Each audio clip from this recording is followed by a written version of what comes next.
All right, so I'm gonna work us through one of the movements that we're gonna see in this workout. We're gonna actually see the same configuration a couple times, and it's one that I noticed that people kind of mess the alignment up with through the head, the neck, the shoulders, so it's gonna be really important. I just wanna break it down. So I'm gonna have us start on our back, and first thing we wanna do is just check like head and neck alignment. So a lot of times people are jutting the chin forward, especially with this movement. So we're gonna tuck the chin back and down, almost like you're making a big double chin. And then from there, we can go ahead and get into our dead bug position. So with the arms reaching up, the knees squeezed together, you can either flex or point, that's entirely up to you. So you wanna make sure that as you're exhaling, you're thinking about knitting the ribs together, zipping up the low abs, and just feeling your low back nice and secure on the mat.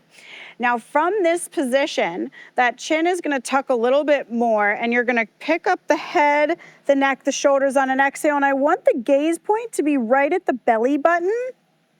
Then from there, we're trying not to move the head and the shoulders in this upper rib cage basically. And then I'm gonna have you start by first just reaching the legs up and squeezing the quads, okay? Then from here, you're gonna move the arms back, and this is where the shakes come in. So if you can get your hand or your arms by your ears, great. Then we're gonna start to move the legs down, and this is where we're really like breathing under that tension, breathing under the shield. But where I'll see a lot of people do is this hold is hard, right? So they're gonna start to lower down to try to compensate, but you just kind of dig through, you're just keeping everything pulled in. And then the movement from there, we sweep the arms around, we draw the knees to the chest, you maybe lift up a ½ inch more, and then you're gonna inhale, reach away from the body, and then as you exhale, you're gonna pull back into the body. So notice as I'm reaching my arms back, my head, neck, and shoulders do not change positions. Here is where you could even lift up just a little bit more. And then to deepen it, we can even just draw down the leg even a little bit more. I'm using a lot of arm here to also help draw those knees in.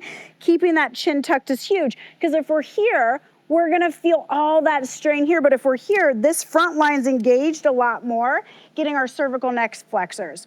So we're gonna see that with double knee stretch. We're also gonna see it with single knee stretch and double leg stretch and single leg stretch.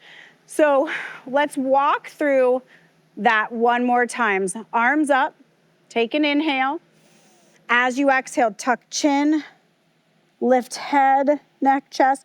Then we're gonna reach the legs out, arms back, so getting into that full motion. Holding for that second, then exhale, we're gonna pull in. Inhale, we're gonna lengthen out. Exhale, we pull in.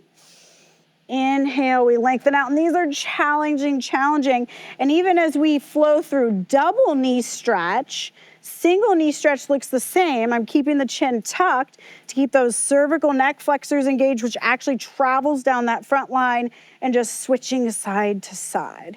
So hopefully that helps.